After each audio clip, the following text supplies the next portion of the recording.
Hi there, my name's Mark Neild. I'm the Managing Director and the founder of Agileering. Now, Agileering is a company that helps people to innovate. So why do we need to do that? Well, as a nation, we're really good at inventing things. We invented the LED, we invented the computer, and yet we're actually not that good at commercialising it. So why is that? Three things that really come to mind. The first is the inventors, they love causes, they love to know why things happen. But the customers, they want effect. They're not interested in cause. They want to know, what's it going to do for me? And bridging that gap is one of the key parts of getting a successful new idea into the marketplace.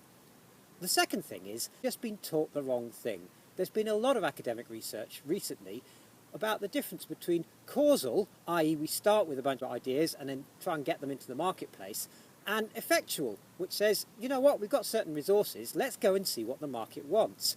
Let me give you an example to make it a bit easier. Most of our thinking about product development is this big funnel. We put ideas in at the top of the funnel and the winning one comes out at the bottom. But what happens if the best possible idea never goes into the funnel in the first place? What happens if the best idea emerges along the way? Well, of course, all of those of you who know about lean startup will realise that that's exactly what happens for successful entrepreneurs. The third thing we can learn from successful entrepreneurs is about partnering. And despite 10 years of open innovation, collaboration does not come naturally. So afraid are we that somebody might steal our idea. So let me introduce the innovation partnering model. Essentially, it's a 3x3 matrix inspired by research from the Otago Centre for Entrepreneurship. Commodity is easy. Customers want just a bit extra. More megapixels on their camera, for example. Not a lot of innovation here, so it's easy to sell through somebody like Amazon. When we change more, however, at the opposite end of the scale is disruptive. The gap in unmet needs is wider. But what if innovation can deliver even more benefits? Well beyond what customers want, or can even imagine. The only way to do this is to go with the customers on the journey and learn from each other. Now imagine we could change more than our customers can control to really get these benefits. For example, iPod is so much better with iTunes. But iTunes needed collaboration with the music giants to change the industry, which is so much more to hope for. The only solution is to influence those who have power in the market, but the change has to be worth their while. iTunes was an attractive alternative to piracy. Now let's look at another model that incorporates all three of these challenges.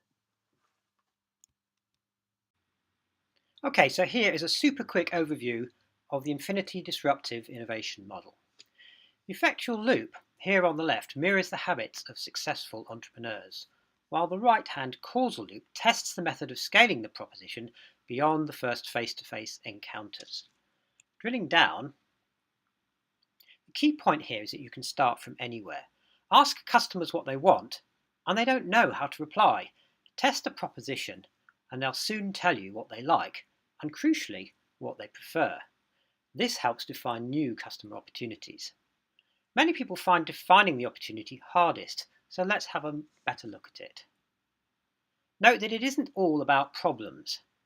We have to think about the emotional needs for our people too. Another big challenge for lots of entrepreneurs is actually getting the focus. I use the 5 whys to drill down into the detail.